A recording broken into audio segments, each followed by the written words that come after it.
தேன் முட்டாய் வேணுமா? தேன் முட்டாய் சொல்லடா, இப்படி நக்கானா தேன் ஊத்தி. எனக்கு வேணும் அந்த தேன். நீ தானே லவ்வு லவ்வு லவ்வுங்கிற, ஜக்கர் வந்தாங்கிற, அவன் வந்தாங்கிற, இவன் வந்தாங்கிற. லவ்வுன்னு சொல்லலையே. அடங்கொம்மால.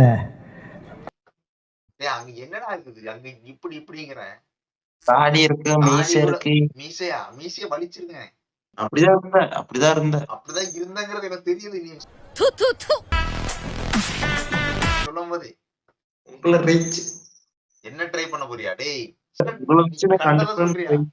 என்ன வச்சு நீங்க கண்டது ட்ரை பண்ண போறியா? என்னங்க எனக்கு ஒண்ணுமே புரியல. அதுதானப்பா எனக்கும் புரியல. கண்டதுல முடியல. என்னடா பேசுற? எனக்கு புரியல. நீ ஆம்பளை தானா இல்ல வேற எதுமாடா? முடியல ப்ரோ, சத்தியமா என்ன முடியல ப்ரோ. ஏன் முடியல அது சொல்லுங்க. ஏன் முடியல? முடியல ப்ரோ, உன்னால என்ன சமாளிக்க முடியல ப்ரோ. போயிட்டு என்னாச்சும் பேசுன ஸ்டோரி. நீ உனக்கு பேசவே வேணாம். ஒண்ணும் வேணாம், நான் போயிடுறேன். போயிட்டு அப்படின்னு சொல்லுவேன்னு நினைச்சீங்களா? டாடா. ஏய் யாரா நீ? எம்மாடி